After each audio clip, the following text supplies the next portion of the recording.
Hey guys, there's been a lot of anti-low carb talk in the past couple of years, increasingly perhaps, and I'm always sent these studies that take the stance that low carb might be problematic. And here's one of the latest ones, and it seems to be a centerpiece for a new campaign against traditional ancestral foods and towards grains and other high carby stuff. So I'm going to run through it briefly today and give people an idea of what's actually in the study. And as you can see, it suggested both high and low percentages of carbohydrate diets were associated with increased mortality. Okay then. Well, the first thing to know is this is an associational study, also called an epidemiological study, and it's a correlation study and bears very, very little relation to causality or what actually causes problems. Epidemiology associational data. Let's take a quick look. So, yellow fingers can be observed to correlate or link most strongly to the rates of lung cancer. That seems to be one of the strongest correlations you'll ever see in an associational study. Very impressive.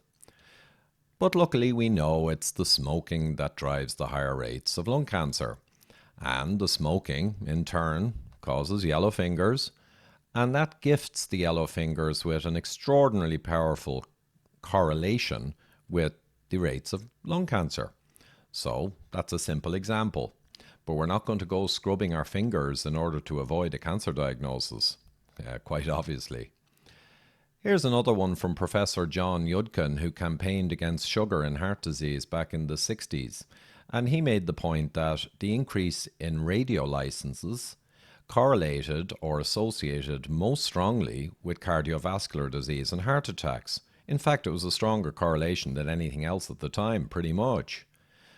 But we know that the radio licenses just keep track with societal and industrial progress. And all of these drivers of heart disease were rising in lockstep pretty much with the increasing number of licenses. So this progress in society, so to speak, was linked strongly to the radio licenses, and they in turn thus were linked strongly to the rate of heart disease. But we know it's a spurious link. We're not going to switch off our radios to avoid the big one. So these are obvious examples just to make the point, but one of the big problems here and what makes these studies often near worthless is the phenomenon of confounding. And you can see that the real causes of heart disease were confounded with the radio licensing, and smoking is confounded with the yellow fingers that result from it. And it all makes the causal links kind of meaningless if you don't fully understand what's going on. One of the worst types of confounding in nutritional studies is healthy user bias, and I'll explain that briefly in a short while. So you can look at the graph from these studies and it shows the risk ratio for disease. And quite simply, here's an irrelevant factor and it has a risk ratio of 1. Whether this factor is high or low, you have 1 times the rate of disease likely. In other words, it doesn't affect the rate of disease. As you have a risk ratio going lower down the graph, it becomes a stronger and stronger correlation or association. It still doesn't mean it's causal. So we could have a factor here that when it's in a bad place or in a good place, you have around 35% lower chance of disease or death. But this could easily be an irrelevant factor because it's only an association, and that's actually quite a weak association in general terms. So we'll use a traffic light system now, and we'll show that any associations up in this area are very weak and don't even have a whiff of causality about them or even hint at it. Down here, if you've got a very big risk reduction associated with a factor, down in this zone, you can begin to think of causality possibly, but you still need to go and do all the work to find out with a real experiment whether or not it's causal or confounded. And if you have a very strong reduction in risk associated with a factor, or down here in the green, you can be pretty sure you can make a good argument that it's very likely causal. And smoking and lung cancer is an example like that. 20 times the rate approximately in smokers, or around 95% lower in a non-smoker than a smoker. So this is strong. Another recent example from a study out not too long ago was a Colombian study on men who had heart attacks and looking at them over the following years to see would they have a second one and what factors were strongly linked or associated with the second heart attack. And insulin stood out head and shoulders above everything else. And here you had around an 80% plus reduction in risk of a second heart attack if your insulin was on the low end of the scale. Which makes sense because it agrees with all of the metabolic science, the insulin dysregulation, glucose dysregulation, intimately linked mechanistically to heart attacks. So this makes sense in every way, and a strong correlation. What about the red meat and cancer scare recently from the WHO? Now, they pretty much exclusively used associational data to come out with their indication that red meat could cause cancer. Possibly cause. They were careful with the wording. But what was their risk ratio? Was it strong? Well, no. It was right up at the tip top of the red zone. All right, so you got to be really careful with these kind of media broadcasts. And the study we're looking at today, carbohydrate and mortality. So did they get a strong risk ratio, right? That was very impressive on its own, even with no proper experimental or other data. Well, no. It's around 20% reduction, roughly speaking, right in the red zone. So huge pinch of salt immediately required. Looking a little closer at the study data, and these are approximate figures or medians of the 5 different groups of varying carbohydrate intake. We've got what they would suppose is quite high up here, all the way down to what would be the very lowest fifth of the population. Now, as you can see, hold on a minute. This is not a low carbohydrate diet. A low carbohydrate diet is very well put together and is generally around 20% carbohydrate or even much lower. And it is very important to carefully do a low carbohydrate diet at the right level because if you're up at 37 or 40% of carbohydrate, then eating lots of even healthy fats, that combination is not ideal. So this is not a low-carb diet, obviously. The other thing to note is that none of these people actually went on a diet, well-formulated or otherwise. These people just filled in a couple of questionnaires 25 years ago on what they seemed to be eating at the time, as they could recall. This is no experiment, this is just associational. So we're going to talk now a little about healthy user bias. And the situation when this study was started back in the 80s and into the early 90s, when they filled out the questionnaires, all the people were hearing a lot of messages about what was healthy and what would give you longevity and lack of disease. And it was megaphone stuff from all the authorities. And what it was this kind of thing. Lower fat, more plants, whole grains, base of the food pyramid, complex carbs, get them up. Get them up. More vegetables, less meat and fats and eggs and all those things. So this was the clarion call to the people. And what did the people do? Well, it depends on the individual. The individuals who chose to disregard the advice and couldn't care less went ahead and didn't go to higher complex carbs. They just ate whatever they wanted. And they would naturally be biased, those types of people, into the lower carbohydrate segment. And they would have much more unhealthy behaviors in general because they don't care about health advice, generally.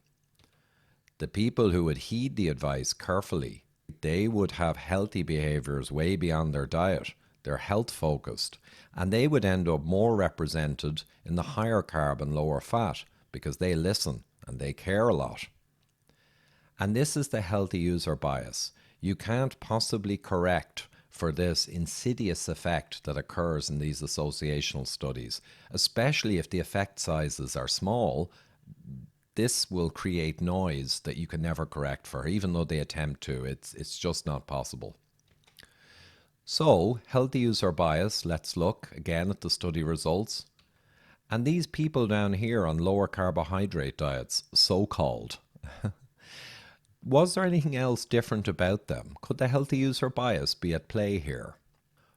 Well, there were many, many more smokers in this group than the other group at the high carb end, nearly 70% versus just over 50%. Exercise was statistically significantly lower in this group. There was a higher rate of type 2 diabetes in this group. Fascinating that when low carb proper interventions in myriad human trials are showing dramatic reduction of diabetic physiology. And I'll touch on that at the end.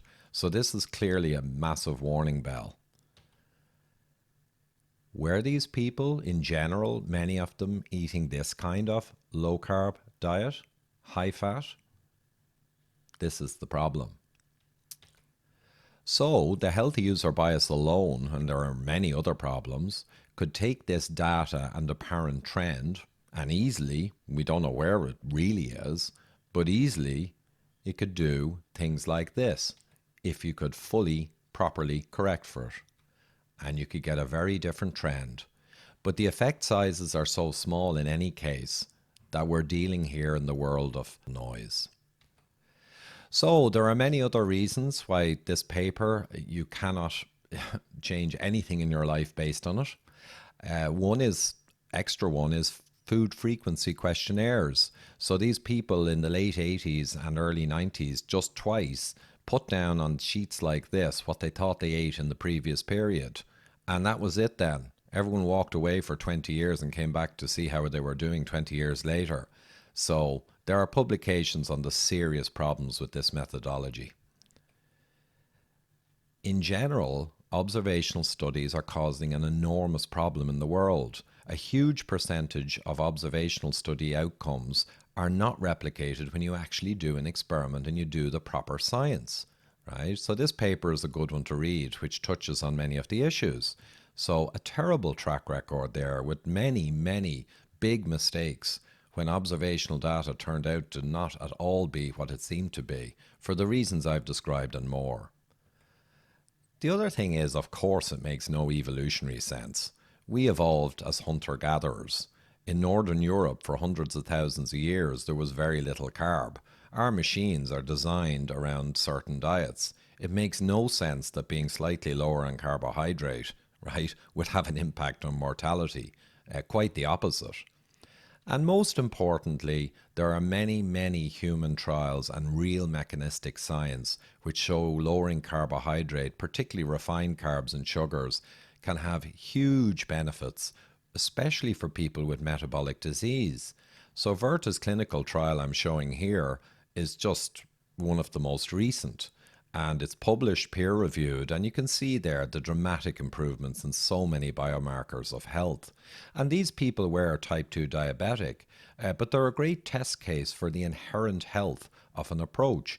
And Virta used a very low-carb ketogenic approach, which of course was properly formulated and was an intervention, not an associational study. This is the real deal. But the work of Professors Volek and Finney as well, and countless other great researchers doing lower carb, healthy fat diets in humans, are showing across the board pretty much improvements in all metabolic biomarkers. And you may think, well, trials on people who have a diabetes issue or diabetic physiology, that's not the same as a diet tried on a normal, healthy human. But the latest figures from the US show that nearly 65% of over 45s are now essentially diabetic using their blood glucose measures alone, probably higher if you used insulin measures. So the majority of adults over 45, by a considerable margin, now have diabetic physiology. So the broad diets we should be recommending should actually in general be for the people who really need to change their diet because they have issues. And as I say, the majority at this point in the US. So I could go on, but people who know me know I really don't like talking, so I think I'll wrap it up there. But don't forget to subscribe if you want more science and interpretation of scientific papers that are in the media, and indeed many other topics around metabolic health demystified and explained. The book's there as well if you want to get the full lowdown on achieving health and longevity. And if you want to see a fantastic movie, you can click over on the right. and it will tell you how to get the ultimate test for cardiovascular disease extent and maybe get the wake-up call you need and enable you to know your score and to save your own life with the appropriate interventions. Thank you.